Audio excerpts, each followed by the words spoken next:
Paris Blockchain Week Summit, c'est le nom complet de cet événement que BFM Business accompagne et dont BFM Business est partenaire. Émission spéciale donc pour encore une demi-heure pour parler, oui, des cryptos, du Web3, de leurs futurs usages, leurs valeurs, dans tous les sens du terme d'ailleurs, et puis la régulation. On recevait il y a quelques minutes l'un des Big Five de l'écosystème crypto mondial, Jérémy Allaire, le patron de Circle. Il était avec nous. On va maintenant parler des plateformes d'investissement en crypto. Pour ceux qui sont tentés d'y aller, d'investir en crypto, est-ce qu'il faut privilégier les plateformes centralisées ou plutôt les plateformes décentralisées? C'est un vrai débat dans l'écosystème. On va recevoir des représentants de l'un et l'autre modèle. D'abord, allez, une plateforme centralisée pour démarrer, et d'ailleurs une des plus vieilles du monde. Il a été pionnier. Le patron de Bitstamp nous accompagne, c'est Jean-Baptiste Graftio. Bonjour.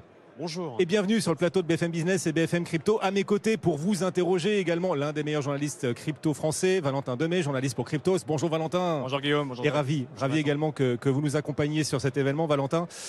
Bitstamp, donc, vous êtes PSAN, d'ailleurs, félicitations. Merci. Enregistré PSAN depuis quelques semaines, depuis le 9 février. Les gens, pourtant, continuent de vous découvrir. Alors que vous êtes, je le disais, un des pionniers de l'écosystème. Vous existez, Bitstamp, depuis 11 ans, depuis 12 ans même, depuis 2011. Vous êtes vraiment un des pionniers mondiaux. Enfin, c'est un vrai privilège de vous avoir à nos côtés. Vous êtes un Français d'ailleurs. Voilà, on voit encore la richesse, là aussi, des développeurs français. Et pourtant, je le disais, les gens vous découvrent encore. Alors, vous allez me dire, non, les gens nous connaissent. On a quand même 4 millions d'utilisateurs chez Bitstamp. Oui, mais vous êtes moins connu que d'autres plateformes. Comment l'expliquez-vous ? Effectivement, donc, nous sommes un acteur crypto depuis 2011. On a une société qui a été montée en Slovénie à l'époque en Europe. Et on a sur la plateforme aujourd'hui 4 millions de clients.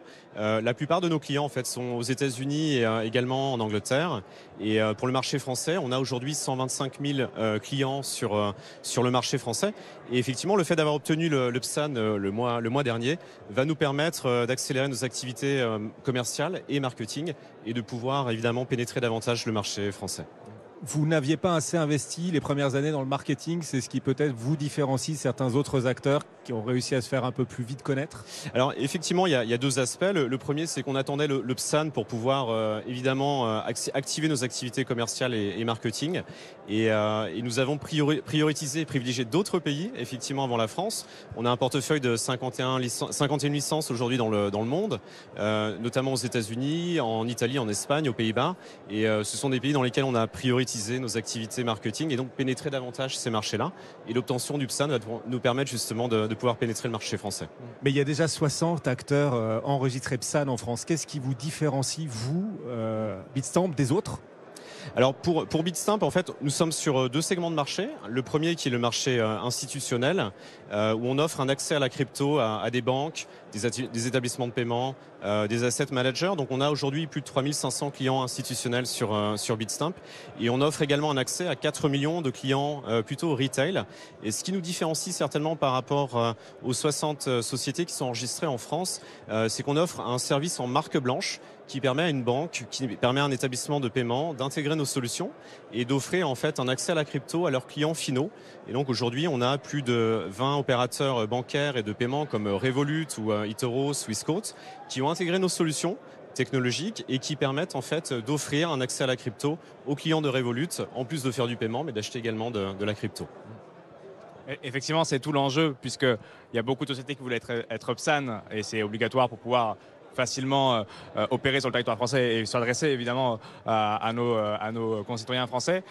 La solution du PSAN as a service, puisque c'est comme ça qu'on l'appelle dans l'écosystème, pouvoir permettre aux banques d'accéder à ces services et à toute autre personnes qui ne peuvent pas déployer les dizaines de milliers d'euros pour le faire et surtout qui ne peuvent pas attendre 12 à 18 mois pour attendre que l'AMF donne le coup de tampon. C'est vraiment, d'après vous, le cœur de la solution qui va arriver dans les prochains mois?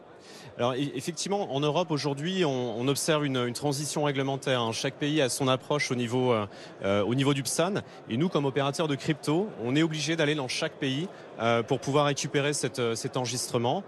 Et pour la France, donc on l'a eu le mois dernier. Et c'est vraiment le ticket d'entrée pour pouvoir pénétrer le marché, avoir une activité commerciale et marketing et de pouvoir justement offrir nos solutions à la fois à une clientèle institutionnelle, mais également à une clientèle retail.